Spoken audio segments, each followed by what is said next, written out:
So what to do then? So when we ask, then we ask, the mind asks, well, what can I do? Who? What can I do? Who can I do what? Who is asking? Could do anything? Who is that one who is asking, what can I do? You see? Investigate. What do you mean? What can I do? When you say, what can I do? What do you mean with I?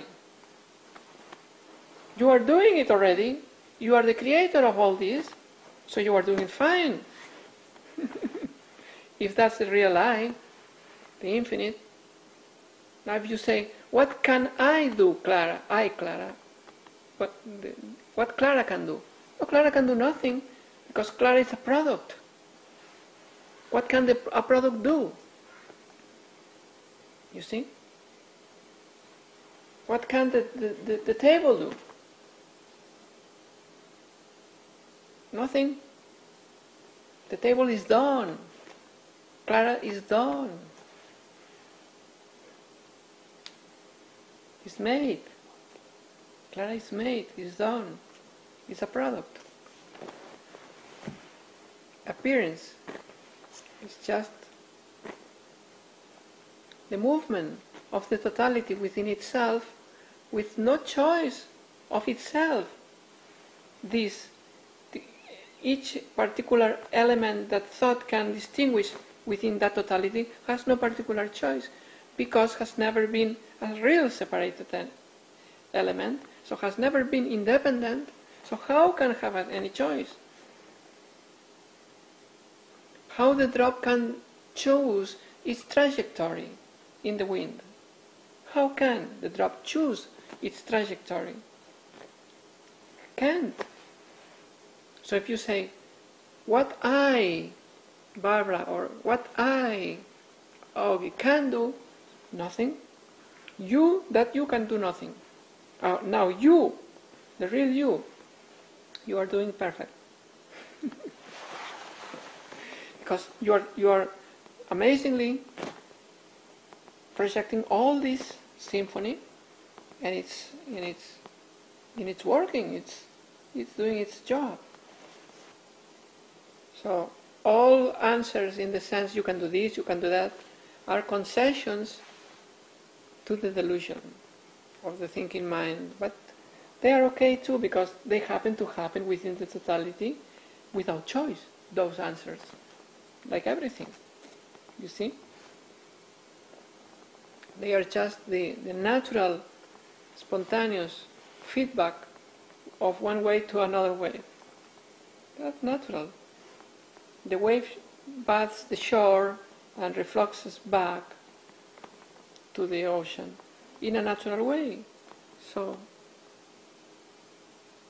one wave meets another wave in the ocean, and they do what they have to do because of how they are composed.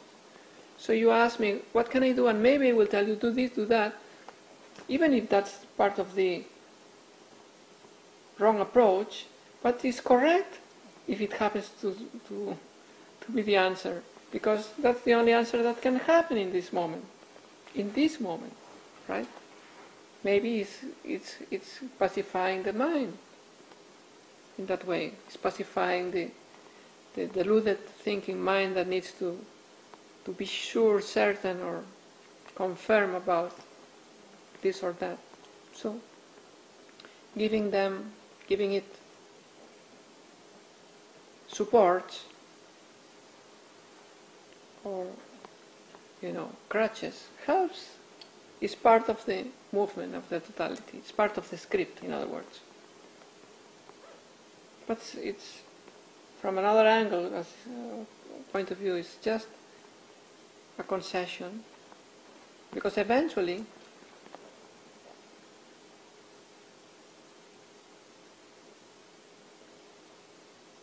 consciousness realizes its inseparated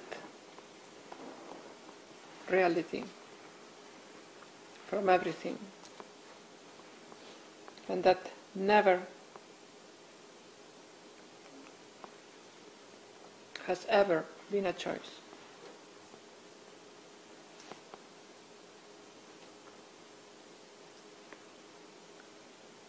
that never has been ever a choice. Does not make sense what I'm saying. That nothing has ever been a choice. It realizes that. Everything has happened. So it realizes that at some point. Okay.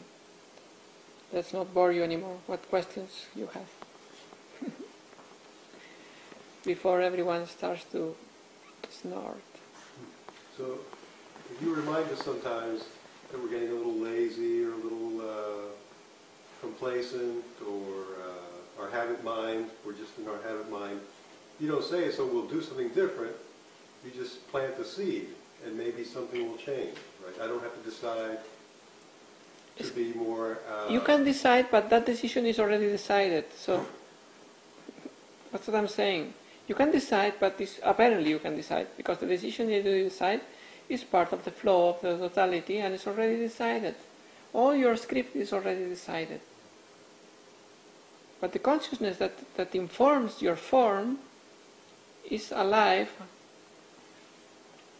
is free, is the truth, and it sees through this process, and eventually disentangles from the false, disentangles itself from the false in its own accord. It will disentangle itself from the carcass, from the form, where now it is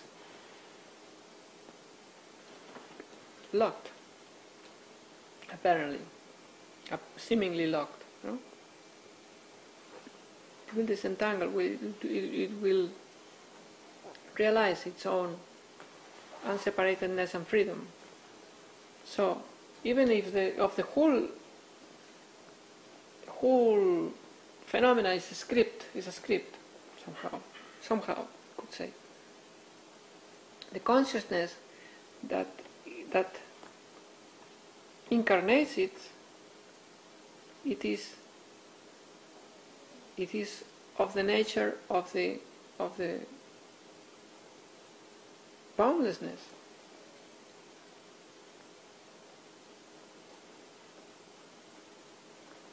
Of the infinite.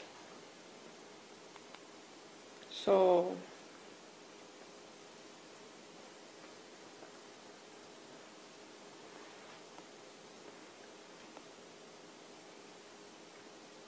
I'm not saying do not take decisions or take decisions.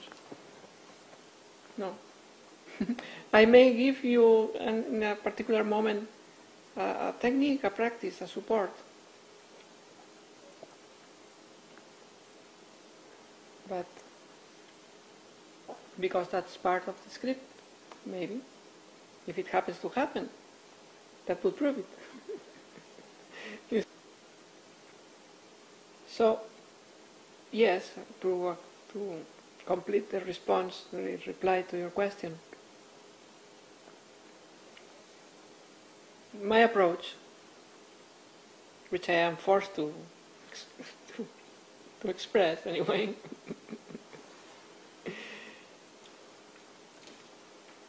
is the emphasis and predominance to consciousness. It's putting or placing all the emphasis and all the predominance to consciousness. Although eventually, in a given moment, I can say to someone, whatever, do breath meditation or whatever. Possibly that would be in another situation, another setting. But I find myself in those settings sometimes, no? Because I've been a yoga teacher. I taught some Buddhism to non-initiated audiences of very, spiritual shoppers or whatever. So in those situations, maybe sometimes a preliminary approach is given or imparted, but in general I find myself more and more in this kind of situation here, where I am totally free to go to the point. No need to ramble around or wandering around in circles. So just exposing the fact that consciousness is the source, the middle and the end, and it takes care and it will take care. So the sooner consciousness takes notice of itself, the closer to liberation, to the recognition, oh, I am this same water of the infinite, and I am the totality.